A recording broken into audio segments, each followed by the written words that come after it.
Hello, and welcome back to our continued discussion on addressing ocean plastic pollution. This will be our last session of this day on day three of the World Ocean Summit Asia Pacific. But for those of you who have just joined us, my name is Melanie Nerona. I'm a senior manager of policy and insights at Economist Impact, and I'll be your moderator for this panel discussion on how could plastic neutrality and credits revolutionize plastic action. Now, over the course of the day, we've heard about the plastic pollution challenge and heard more about schemes and policies to tackle the issue. Throughout, there was an emphasis on collaborative approaches, engaging all stakeholders along the value chain, so from production right up to disposal. But over the course of the next hour, I'd like to focus on some of the tactics and tools available to accelerate these efforts to address the plastic waste crisis, particularly in the context of challenges in the Asia-Pacific region. In today's discussion, we will hear a little bit more about impact projects that are reducing the amount of plastic entering the environment, and we'll understand what has made them successful. And we'll also hear about the role of plastic credits in making some of these projects possible and in attracting more funding to this space. And to join me in that discussion, I am pleased to have with us four really experienced panelists.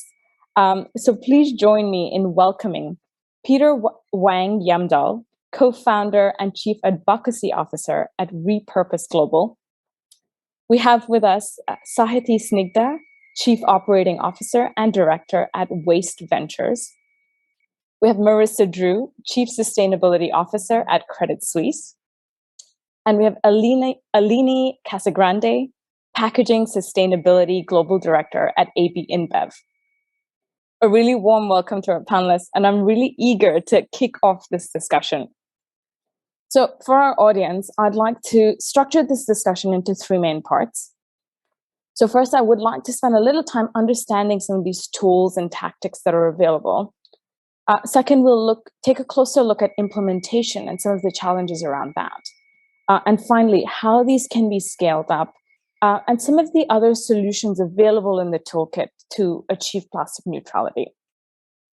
Now, to kick off this discussion and really maybe set the scene before we jump into some of the technical elements and the specifics, Marissa, I'd like to come to you.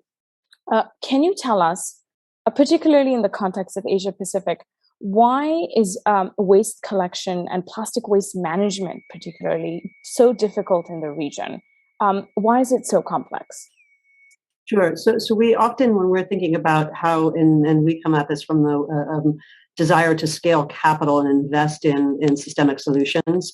When we look at plastic, it is very, very complicated. And I think a number of the sessions previously touched on this, but really from beginning to end, you have some hurdles along the way. On the one hand, if you're a producer, today it is cheaper to produce virgin plastic than it is recycled plastic. So the incentive is to continue to produce more virgin plastic. We need a solution for that price disparity. If you're in the packaging space, the big hurdle in question is, can you use recycled material? Is it possible? And it's not there today in every case. And also then for that recycled material, does it perform as well as plastic if you're using something as an alternative? And also then that same cost issue comes into play. And if you're in the consumer packaging arena, there is a big question, particularly in the Asia Pacific region and particularly in the more frontier markets, that while there is a place where we've got some consumer-driven demand of consumers saying they'll pay more, the reality is the vast majority of the world can't afford to pay more for the packaging material. So that's an issue.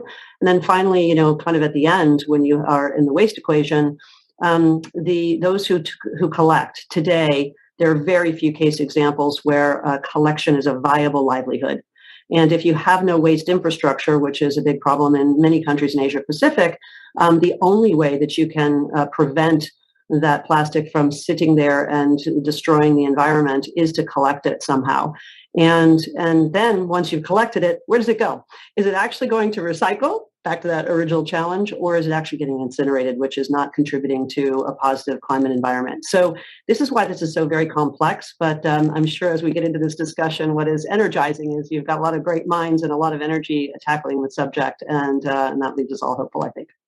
Absolutely. Thank you so much, Marissa. I think setting that scene, explaining to our audience why this is such a difficult issue to tackle and why it needs all of these stakeholders to come together to address it.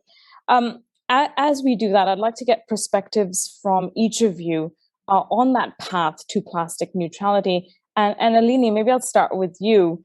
Could you give me your perspective of how do you define plastic neutrality from the perspective of AB and Bev? What is your approach to it? Thank you, Melanie.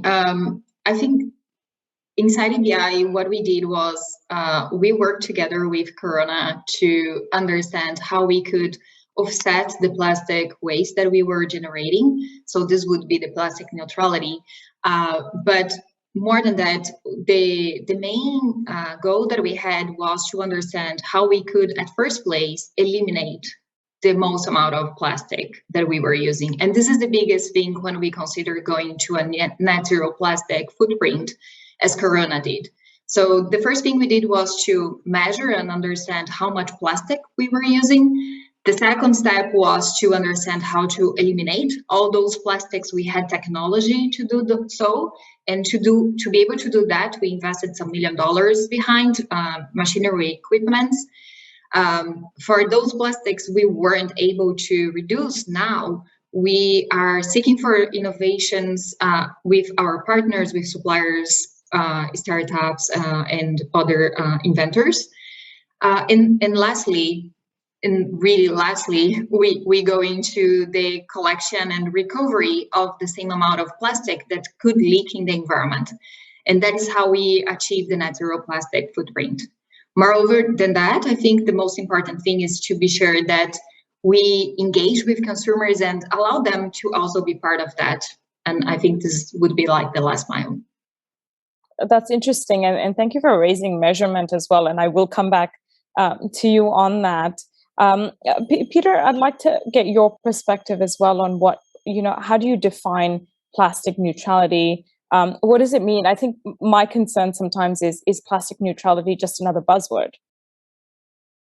Yeah, that's a great question. I think to answer the question, sort of how plastic neutrality fits into the broader picture, I think you have to first look at what are plastic credits. And I think going back to how does that address some of the systemic challenges that Marissa pointed out in the very beginning, right? And I think, so defining really what plastic credits is, that it's really a sort of an innovative environmental finance ecosystem that is primarily designed to unlock systemic change, right? And it does so by enabling any business or organization or individual to finance and accelerate circular economy innovations and entrepreneurs across every stage of the value chain of reduce, reuse, redesign, and finally recycling as well. So concretely speaking, one plastic credit is essentially means 1 kilogram of plastic waste that is now avoided or eliminated from the environments that would have otherwise been destined for landfill, incineration, or flushed in the environment or the oceans. And as Alina referred to in the beginning, companies and businesses and individuals can measure their plastic footprint, then commit to reducing that usage of plastic, virgin usage in the first place, and then offset it by what's remaining by removing and financing the removal of at least as much plastic from the environment as they use. And I think to answer your question, Melanie, I do think that in terms of plastic neutrality and the sort of the explosion of interest, right, you can say in sustainability concepts, I think the reality that we have to face is that there's no single silver bullet solution to solving plastic pollution. What we need is a holistic toolkit of solutions spanning across measurement, reduction, finance, impact-led communications, engagement with the industry, and finally societal advocacy to effectively end plastic waste in nature. And that's really, I think, where credits and neutrality plays an important role in that toolkit of solutions, and to fit into that picture and sort of unlock impact and and unblock a lot of these hurdles and barriers across every stage of of the plastic waste management challenge. So yeah. That's great to hear. Do you think plastic neutrality, the term, then doesn't allow people to go a little further and be plastic positive? Do you think it's just about offsetting here? Do you think that limits the discussion in any way? No, I think I definitely think that plastic neutrality is a starting point, right? I don't think it's sort of the final destination. And I think I think to go plastic neutral, and particularly, with obviously I think it's an industry terminology, but to do with rePurpose is not just about offset, and all of our organizations and brands and businesses who work with us to go plastic neutral, they have to not only offset but also commit and to report and to track on their reduction on a year-on-year basis as well. So I do think that it's about a starting point, and I think that's a lot of times when you look at this sustainability space today, businesses and brands and companies, small and large, are sometimes really sort of looking at all of these different solutions and not really knowing where to start, right? And I think at this point in time, where time is running out when it comes to solving the climate problems and environmental degradation challenges that we have today, the worst thing that can happen is apathy and inaction, right? And I think for us is really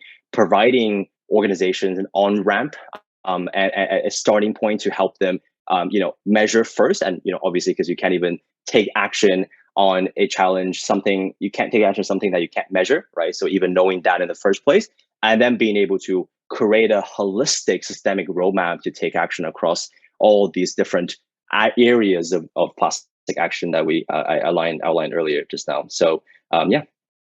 That's a great point, Peter, on a starting point, a place for people to start measuring and then take further steps beyond that. So that's a really good point. I like that you brought up that plastic credits are integral to this, to the concept of plastic neutrality. And Marissa, I want to get your perspective so how do financial institutions like Credit Suisse approach plastic credits, and how does it fit within the spectrum of sustainable financing tools that you look at? Certainly, the obvious analog, which is much bigger in scope today, because I guess we have all been at it for a little while longer, is how we're treating our net zero carbon emissions profiles.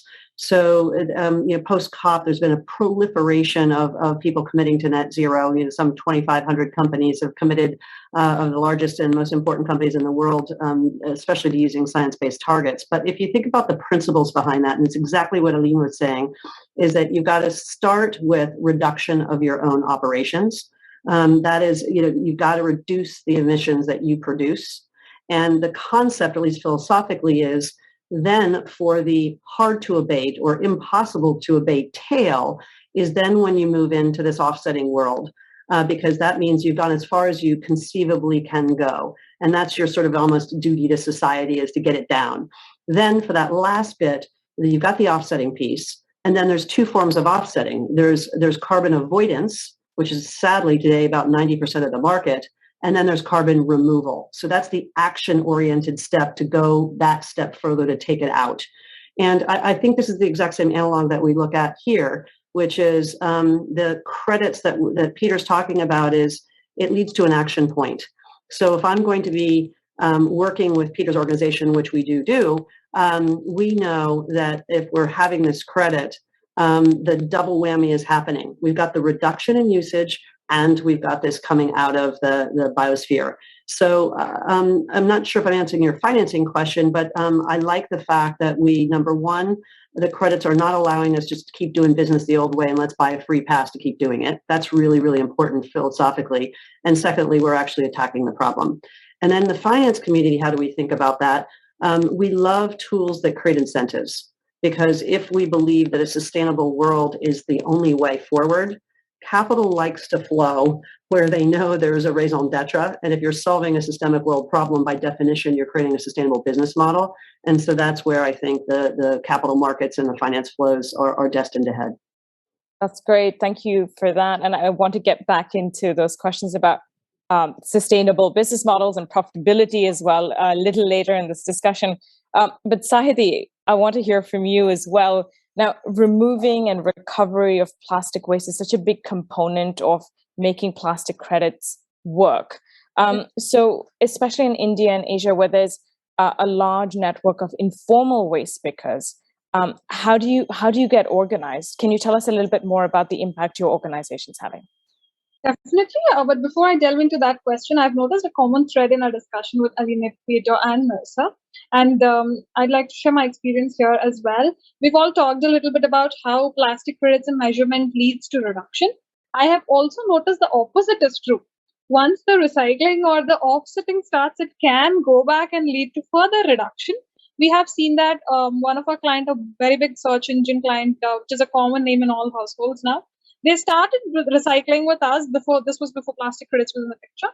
And then they went back and then they actually realized, oh, if we're making this much revenue from recycling because we pay for the recycling materials, they realized then there's something wrong here, then we should be looking at actually not purchasing this much waste that we were going to put it in trash first. And this has been a consistent pattern in the last at least 5 to 6 years in my experience in the waste management industry, wherein not only do people come from reduction to offsetting, they also go backwards and they realize that, oh, if I'm spending this much amount of money in offsetting, let's say 1,000 metric tons per year, then how about I just go back to my design or packaging or production phase and reduce it, and then that's downright savings there as well. So this, I think, this speaks to maybe a few skeptics who are wondering if we are not tackling the root of the issue. We're just taking a multi-pronged approach here, and not just approaching it in one direction. Having said that, I'll answer your informal sector thing. It's quite tricky, but we're managing quite well because they are quite literally the backbone of this entire operations. We can sit here and talk a lot about buzzwords, but they are the ones who make it happen. It's to address how we organize them effectively. It varies from city to city, region to region. Just geography plays a very important role here. But the key aspect that we have noticed is to talk as if they are our partners and not as if not basically looking down at them, basically bringing them up to our level. And what helped is not assuming what they need and taking their feedback on what they need, right? And that's where I think previously we were, in fact, frankly, struggling to maintain those relationships with the waste pickers because offsetting projects are few and far between. So we would start collection, ramp up collection. Again, it would scale down because the project has come to an end and we don't know when the next project will come in. So the waste pickers then don't trust us as much, whatever the background scenario might be. That's where I think plastic credits as a concept and rePurpose as a platform has been huge in organizations like us, building long-lasting and trustful relationships with the waste pickers. Now the waste pickers count on us to show up day after day, month after month, year after year. And at the grassroots level, I can't tell you how much of an impact that's been making. To put it in context, 2015 to almost 19, we have struggled to increase our waste picker network from 150 to 500. After we introduced plastic credits, we've started impact projects. Now we have a network of 6,000 plus waste pickers today, just in Hyderabad, and we're still growing, right? And this has, I can unequivocally say this has just been because we have consistently been doing impact projects for plastic credits. That's the ground level impact. Yeah, that's really interesting that, it's made such a difference. Could you connect the dots for me a little bit on that to tell me exactly why there was such a big jump? How do you sync in with the rePurpose Global platform? Definitely, Melanie. So previously, to sustain our relationships with the waste pickers, we were dependent on brands and their producer responsibility requirements, which require them to offset some amount of plastic footprint that they generate per year. So what this meant was projects were few and far between. Players were only Indian, not global, because this was an Indian compliance requirement. And as a startup, we did not have the means to reach the global audience. But what that meant on the ground was that we were, on one hand, trying to expand our waste picker networks, but on the other hand, lagged the financing to keep collecting low-value plastics for them because there's no revenue involved from recyclers. We do depend on plastic credits or revenue from outside parties. So that's where rePurpose came into picture. From the beginning, our focus was on consistency with rePurpose, and they've come through beautifully. So from, I think, to late 2019 to now, we have not had a dip in collection. We've been consistently collecting low-value plastics from the waste pickers. So word spreads around in their networks as well, and we've been able to have relationships filled with trust, and in some cases waste picker colonies themselves approaching us and saying they wanted to partner with us. Again, the key word here is consistency, which was only possible because of the plastic credits and our collaboration with platforms like rePurpose. Thank you so much, Sahiti, for that. I want to turn to Peter next. So, Peter, is there a scenario in which you have companies purchasing plastic credits, but the same level of credits are not being generated on the recovery side? Is that a possibility? I think that's really where we sort of, with plastic credits is really a sort of a demand and supply, right? It's, with an environmental finance market, you've got, sort of got to manage as a platform who's sort of working to connect the dots of the ecosystem. You have to manage that very carefully. So in that sense, we don't believe in offering credits that don't exist, right? I think it's about working with brands and getting the demand up there and then being able to then translate that into on the ground finance and action, and then verifying that. So I think in all of this process as a platform, we take on all of that risk, right? And I think that's really where we play the role, and the reason why project developers are a very important part of that process, to be able to manage both on demand and the supply side. And I think fundamentally, I think the concept of plastic credits is one that is grounded in verifiability, transparency, and accountability, right? So, and I think it's really sort of in the technical terms, you've got results-based financing, and this is really what is really sort of financing that is based on results, because companies and brands are working with us to get that verified amounts of plastic removed from the environment, and our role is to activate projects, to provide technical assistance, to actually create infrastructure on the ground, and then showcase that using a sort of a chain of custody approach to provide that documentation for that right amount of impact throughout the entire value chain of where plastic credit financing was able to make a change. That's great. I think you said some really important words there about transparency and accountability. And I'm just also curious about how the system is currently regulated or governed, or how should it be in the future as it develops? Definitely. I think again, I think transparency and accountability are evolving concepts. I think the principles are there, and I think everybody in the industry, including rePurposes and of the world, as well as brands and financing institutions of the world, I think we're all looking at it in terms of this really embarking on a journey of continuous improvement, to go from nothing before, not a single really financing instrument at all for the circular economy, to now having that initial sort of proof of concept, to then now scaling that market into greater transparency. So to that effort, I think third-party governance and the role of independent standard setters are extremely important.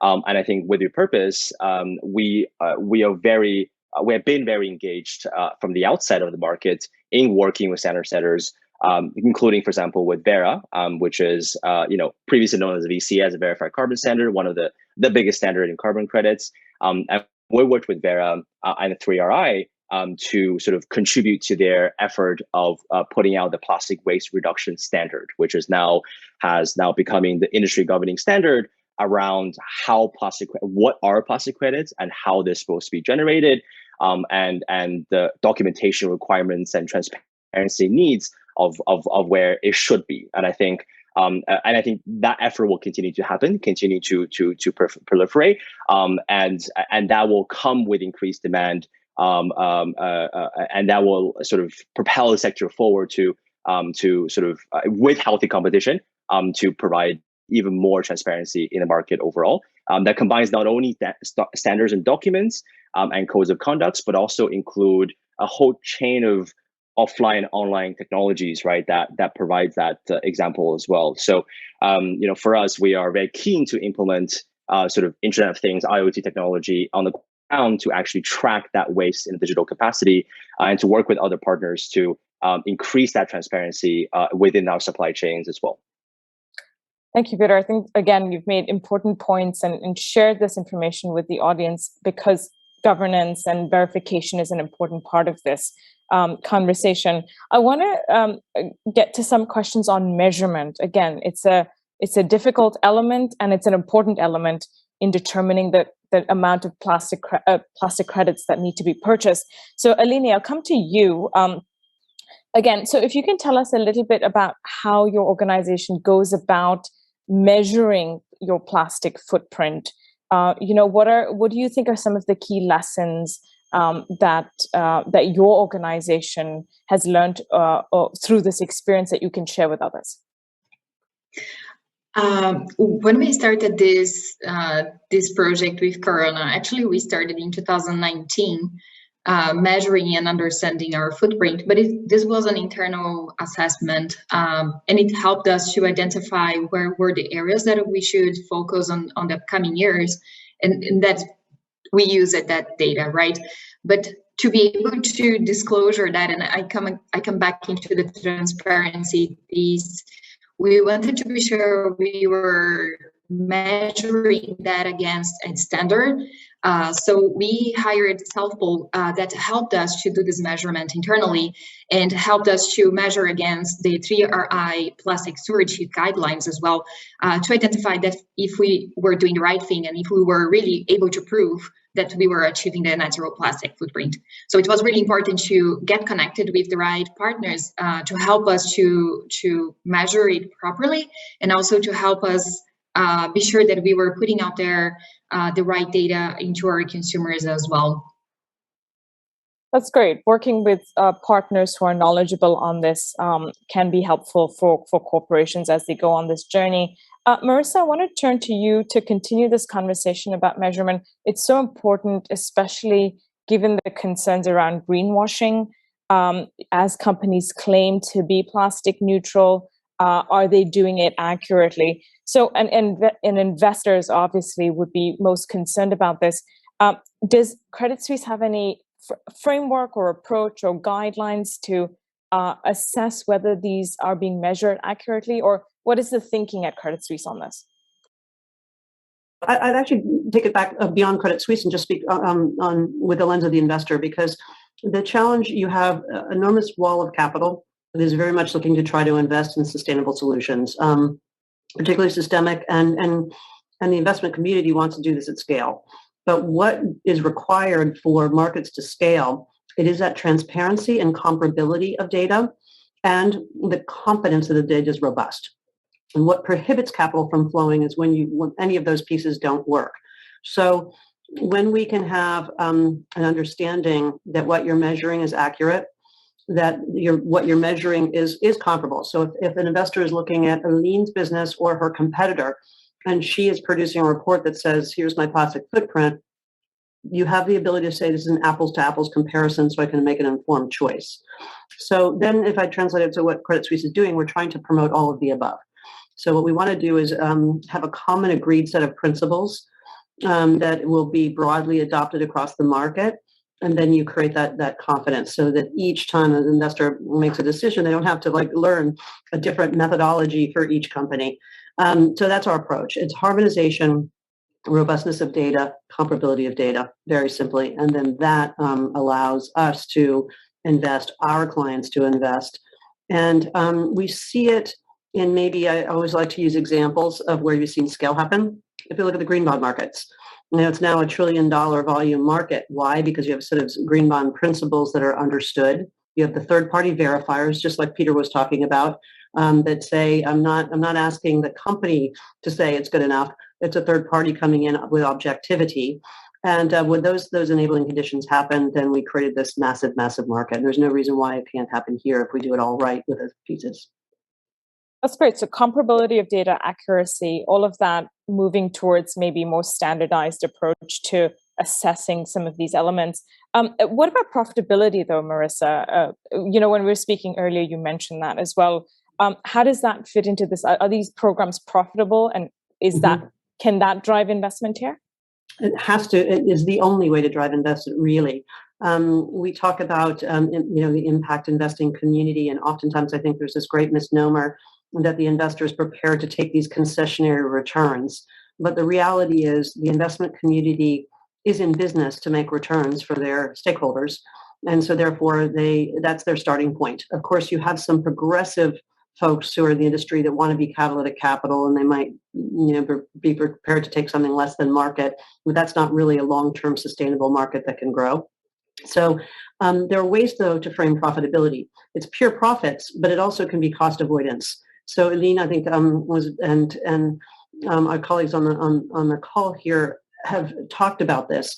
If what I'm doing that is negatively harming the environment costs me more than just not doing it in the first place, that's an economic return on investment calculation, very simply. And so I think that's a way of reframing the discussion for people about what profitability really means. But ultimately, the programs have got to deliver on that if they're going to find the funding. But we're here to talk about case study examples, and we do have case study examples, and Peter's a very good example of that.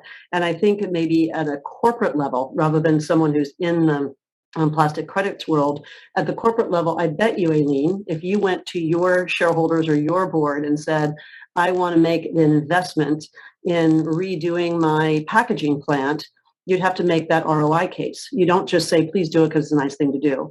And I'm sure what you said is it was costing us more the old way, or I could pass on, some of this to my consumer, and ultimately there was a profit margin in that.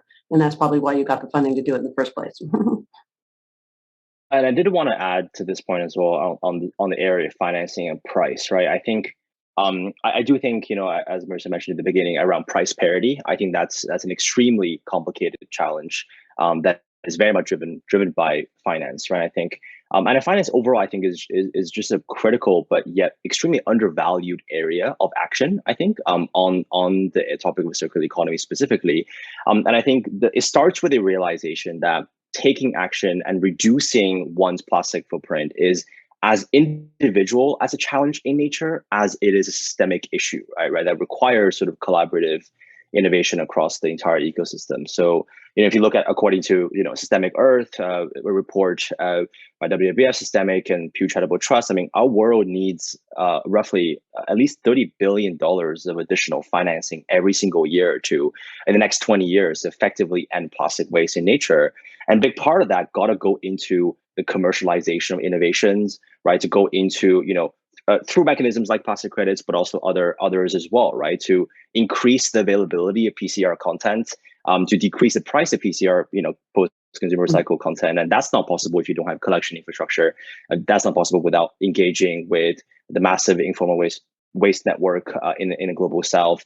And that's not possible without socioeconomic empowerment on the ground as well, to effectively create that baseline, that foundation for a recycling or a circular economy where it's even possible for companies to reduce their plastic footprint in a dramatic and in a long-term sustainable fashion. So I also go ahead, Marissa, and then Just another point to elaborate a little bit on what Peter's saying is there's also a brewing area in finance, which is how do we put a price on nature? So natural capital solutions and or price the negative effects of the behaviors that we've got. So if you're a developing country and you have the plastics littering your beaches, so therefore tourists don't want to come and patronize your beaches, there's an economic cost to that. If we can price that into the ultimate production of the product which is causing the problem, guess what? Remember, at the very outset, I said capital is smart. It flows where the sustainable models are and the profitable models are. Once you price in that behavior, which is a form of where this credits or incentives or disincentives can play a role, then you're actually resetting the financial system, to do what it normally does, which is, smart behavior flow, invest in the things that can produce the profits. That's where I think we've gone wrong to date, is we have not priced in all of this negative effect in an adequate and appropriate way. Also, I think, Marissa, because it's hard to estimate, right? So it's not the easiest to estimate either. So it's I think we would all want to factor it in, but estimates vary, approaches to that vary. So again, I think coming back to the root that it is a complex issue, and again, hopefully the best minds on it, and we can make some more progress on this. But Sahiti, you'd raised your hand as well. I do want to get a comment from you. I just wanted to say that Waste Ventures is a living proof of Peter's statements that he just made about the interconnections and how everything depends on each other. So just to give you an example, we're based in Hyderabad, but we recently expanded to a city called Chennai, which is across coastal India, and there's a lot of almost all the plastic that is littered would end up in the ocean, right? And there's been almost 2 years worth of inquiries and requests for us to scale up in Chennai, but we've not been able to do so because we weren't assured that we would be able to sustain it and run it. Because at the end of the day, we're not a non-profit, we're a private limited company, and we will need to sustain and show to our investors that if we're going to scale up, it's going to be a break even, if not a profitable venture, right? So again, that's where plastic credits came in, and project financing for the impact projects came in. And now we have started our operations in Chennai, and we've started collections. Relationships with waste pickers are being built. The entire process is being put in place. And we're assured that over the next 2-3 years, we wouldn't need to worry about financial sustainability, because there's revenue coming in from plastic credits, right? So we're just living proof that at the grassroots level, all of this does make a tremendous impact. Not just these are not just discussions that are happening in webinars and conferences. These are this discussion is something that is impacting thousands of waste pickers across India and Southeast Asia as well, if not all over the world. That's really great. And I do want to come back and get more from you on that, Sahiti. But just to shift the discussion a little bit to, in a way, close the loop now to talk about recycling a little bit. Sahiti, what you do is so important to collect, recover plastic waste. How do you move it on to the next phase? Because that's also really important. Marissa alluded to, we can't just have it incinerated. What is the next phase? How do you move it on to recycling? Yes. So here I would like to make the distinction that whatever plastic we collect goes to co-processing. It's slightly different from incineration, where the material we send is sent to cement kilns, where it replaces non-renewable energy sources like coal. And there's no byproducts in the ash and all. And we do realize, and we're the first ones to agree, that this is not an ideal solution, but this is a starting point. And we have gotten through just this year as well. We have started with co-processing. We have then worked with our pollution control board on formalizing this procedure. Now we have gone one step further, and we're actually experimenting with what was previously thought as non-recyclable, whether because of economical sustainability or collection price points. We are tinkering with the supply chain, and we have actually recently launched a project where we're trying to actually pull non-recyclables into the recycling stream, right? So in an ideal world, we ideally should be able to recycle everything or even reduce everything. But unfortunately for us, if we want to pull each type of waste, especially plastic waste, into the recycling chain, I think we should start somewhere.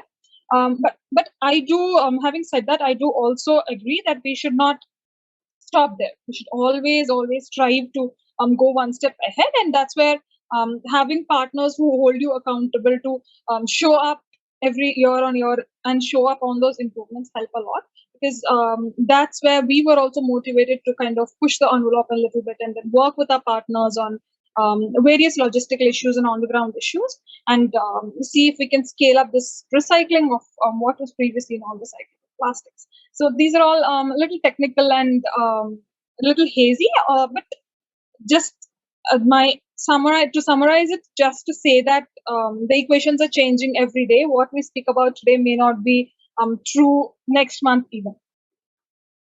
That's interesting to hear, Sahiti. Yeah, it's absolutely, Peter. I'd love you to comment on what she said, but also maybe tell me a little bit about how recycling is accounted for in plastic credits.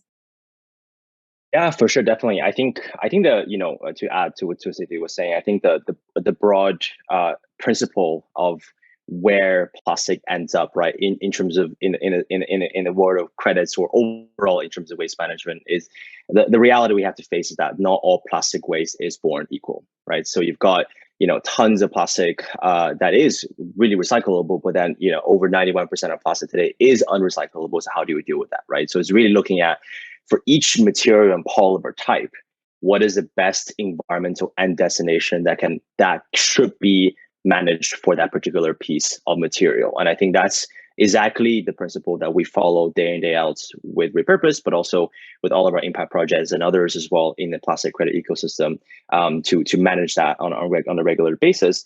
And I think, for example, we are financing the scale up of East Africa's first polypropylene recycling plant, right? So previously, yogurt cups, your takeout delivery packaging, right? None of that stuff was recyclable.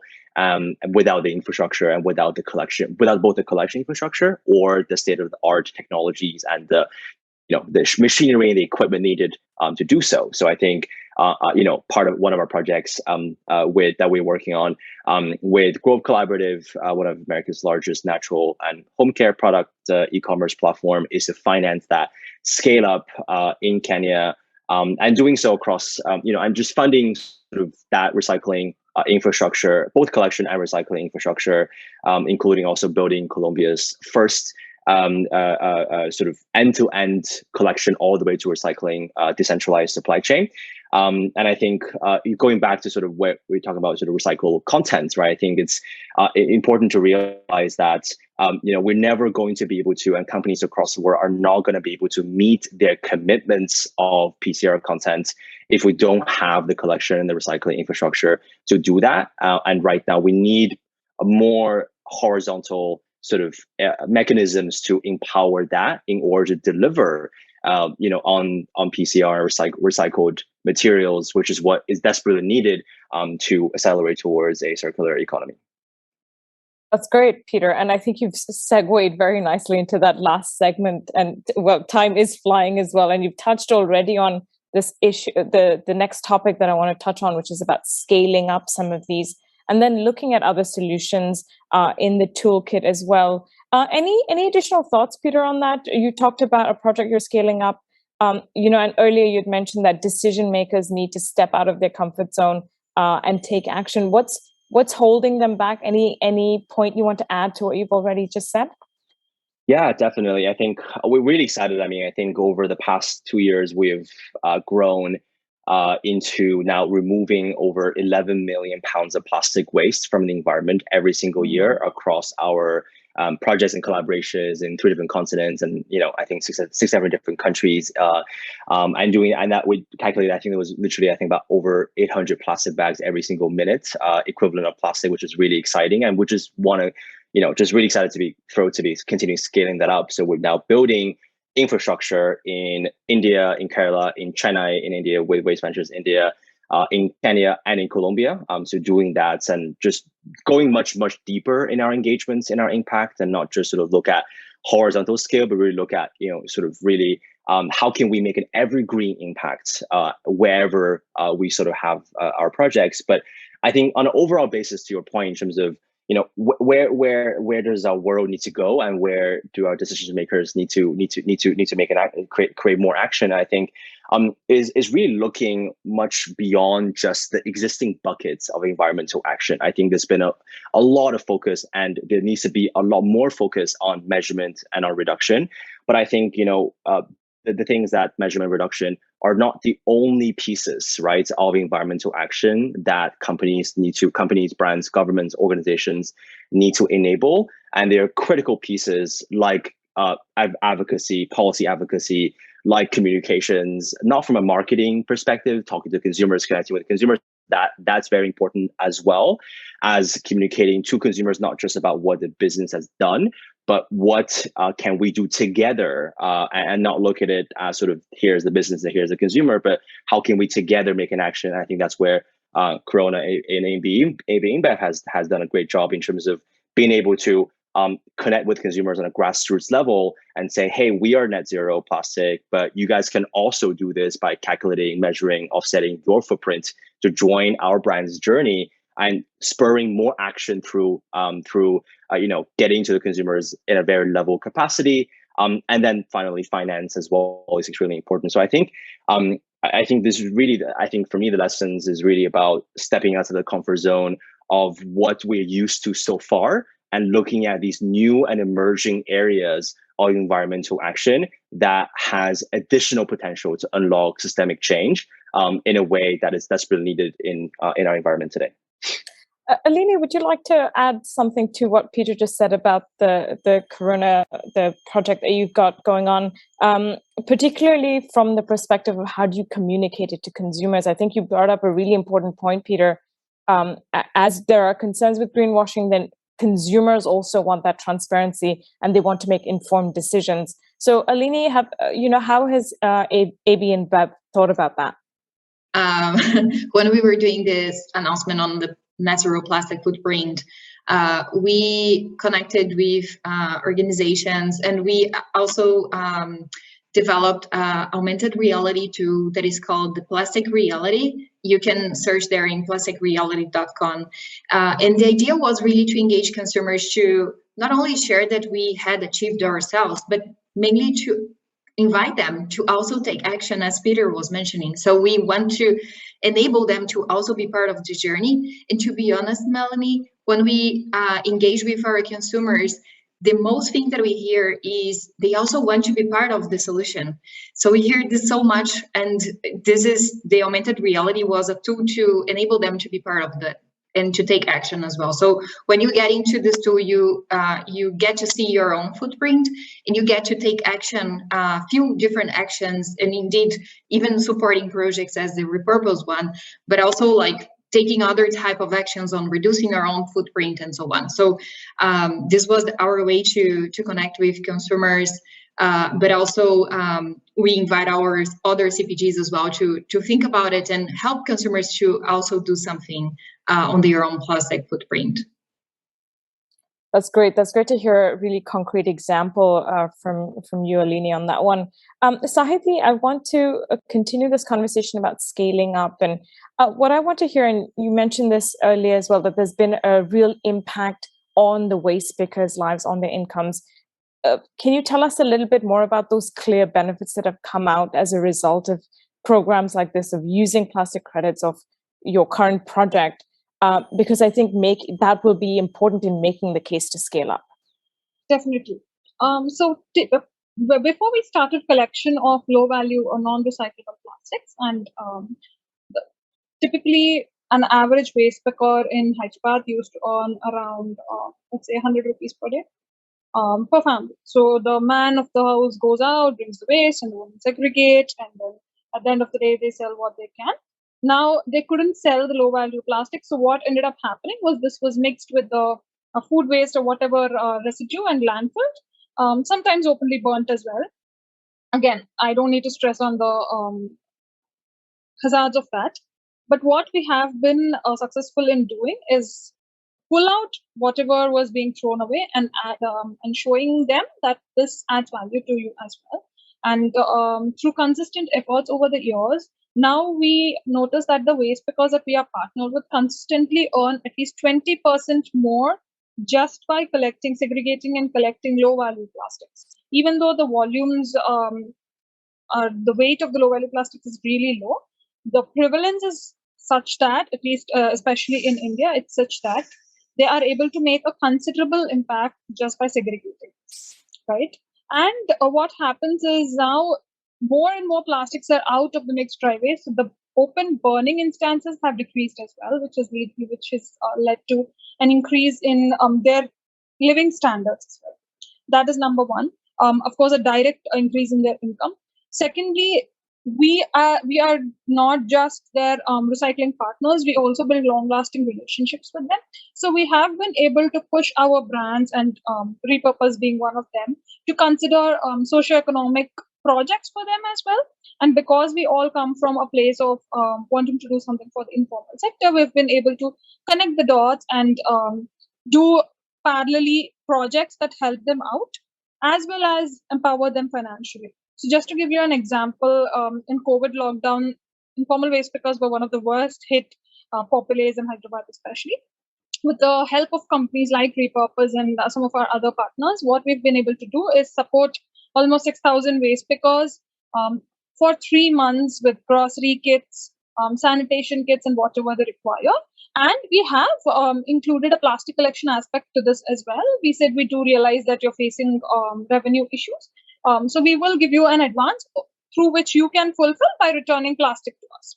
So we made sure that the cycle kept on going. It's only possible through financing and collaboration efforts with other organizations. And in fact, those projects in the lockdown has significantly impacted positively our relationships with the waste pickers, because now they don't view us just as someone who buys their waste. They see us as someone they can trust and come to when they have an issue, whether it's vaccinations, whether it's financial issues, whether it's something else. So we are able to scale up that much more efficiently because, like it or not, relationships with informal waste pickers are one of the key aspects that makes or breaks the scale up efforts of organizations like us. That's so interesting to hear, Sahidi. That statistic is really impressive, that it's improved income by 20%. And also thank you for emphasizing the importance of partnerships and that element of trust in scaling these initiatives up. Marissa, I want to turn to you. As we're talking about scaling and bringing in investment for scaling up, if there is some reluctance from private sector investors, what would the role of governments, philanthropists, multilateral development institutions be in catalyzing some of that investment? The biggest reluctance that I see from the investment community is if they're thinking about participating in a systemic change program or a particular investment or project, it is when there's a bit of confusion about whether this is in their investment bucket or this is philanthropy. If you can be very clear that the returns are there, then they're thinking about it in the context of their investments. Now, some of these projects really do need some below market or even no return capital just to kickstart them. That's what we call catalytic capital. And that is often the role of philanthropists or government, or indeed multilateral development banks. They can lend below a traditional cost of capital or provide some kind of credit support. So I am seeing a very new wave of behavior in what I call the sustainability circles that's different than times of past, where everyone operated in their silo. I remember a world where multi-development banks said, my job was to go in to a place and lend until the capital markets can get there. And if they can get there, then I step out. Now it's much different. It is actually, I can be in the same project or structure. I'll provide that enabling capital that can crowd in the private sector, that can make the returns that it requires. And then we create this multiplier effect, and it gets much larger. So that's a little bit, I think, the new philosophy or new thinking. And we see many situations where that first risk in capital is a nonprofit, or it could be a government providing an incentive. Then we see the multilateral development banks saying, well, let me provide some credit support. It could be if I'm operating in a frontier market, I can take some political risk off the table. I'll provide an insurance wrapper. And then you've taken that one piece of risk off that the finance provider in the traditional sense couldn't deal with. And they say, you've taken that off the table? Okay, now I'm in. And there you go, and you're sort of off to the races. So that's sort of one area that I think collaboration is very, very key. The one hurdle that I will also say when you ask me about reluctance, the financial community now increasingly, if you are a sustainability investor, ESG investor, you want a direct link between the investment of your capital and the outcomes. If it's too diffuse and you can't really measure the outcomes, you're going to see more and more reluctance, I think, of that type of capital flowing. So the more precise we can be about that direct linkage that we talked about, the measurement of those outcomes, the more you'll captivate, I'd say, the psyche and the dollars behind the ESG investment community. And Peter, I know you've got some comments on that. Yeah, for sure. Yeah, I think I just wanted to give almost a concrete case study of both of the effects you were alluding to, which was one was crowding and the other one was measurability, right? So we're actually working with the GIZ, which is the German Development Corporation, the foreign aid agency of Germany, and their Prevent Waste Alliance initiative on exactly that, actually sort of financing infrastructure in Kerala in India. That is sort of, that first capital in, right, to do something where, that doesn't have benefit in itself, but that creation of that infrastructure then kickstarts a mechanism, a market-based mechanism, using plastic credits to sustain its operations on a regular basis. But also on top of that, also building measurability and traceability technology with that grants, right? To be able to say, okay, we were able to do this, and and then with the real processes on the ground, that includes both software and human due diligence effort, would actually be able to showcase those outcomes in a clear way. That then crowds-in and enables further action to be taken, or incentivizes for that further action to be taken in the first place. So I do think that the difficulty with multilateral partnerships is that they are multilateral, so it takes a lot of time and effort to pull them together. But I think when incentives align, and oftentimes is really about that ingenuity to find that alignment of incentives between various parties, I feel like a lot of impact can be unlocked. And that's, I think, the role of organizations like rePurpose, to really try to find that for everybody and try to bring everyone together into the same room to collaborate on things that matter for everyone involved. So, yeah. Thank you so much, Peter. I think, again, we're coming very close to the end. We just have a few minutes left, so I think that was a good message for you to leave on. I just have one final question that I want to go to Alini too, just about, we're talking about multiple ways to tackle the plastic waste issue. We've talked a lot about plastic credits today. I think it was useful for our audience to get into some of the mechanics of it. But do you feel, say, an emphasis on plastic credits, would that divert attention from redesigning for reuse, for instance, or looking for alternative alternative materials for packaging, for instance? How are you thinking about that toolkit, and how are you thinking about sort of the various options? That is such an important topic. I was thinking while Zahid mentioned, I think the different types of plastic that comes into the waste management, right, into the recycling project. Peter also mentioned on the different recycling projects that should at some point be verticalized to be sure that we are not only collecting, but always also recycling. So there is so much yet to do to be able to close completely the loop. Indeed, I think we are always afraid of what is going to happen when other corporations goes into plastic credits. I think it's always important to be accountable to reducing at first place, taking action in the right direction. And I think the transparency will help across all the different organizations and will enable that to happen. That's great. Fantastic. We just have a couple of minutes left. I want a final word from Sahiti. And maybe you can tell me what your key takeaway from this discussion was before I close this session. Hey, thanks for giving me the last word. Just my key takeaways are just so much of positivity and reinforcement in my vision. I was actually an engineer turned sustainability professional. I did my master's in green technologies and worked in California for a little bit before coming back to my hometown and joining Waste Ventures. And the situation right now is vastly different from what it was at least 3-4 years ago. Then sustainability was still a buzzword, at least especially in India. Ours seemed like an uphill battle. We came very, very close to shutting down. So I think plastic credits and projects like that have been a boon to companies like us in number one, sustaining ourselves, and number two, also forcing us to kind of coming out of silos that we've created for ourselves and collaborating with other players that are just in the same boats as us, facing the same difficulties, fighting the same battles. And now we're all empowered and I think not reinventing the wheel, but just moving forward in our work. So that just gives me an enormous amount of personal satisfaction as well as professional satisfaction that, there's people across the world who share our vision and working to support some informal waste picker in some part of South India somewhere. So very glad to connect with all of you through this platform. And I hope plastic credits become a household name and we just grow leaps and bounds from where we are now.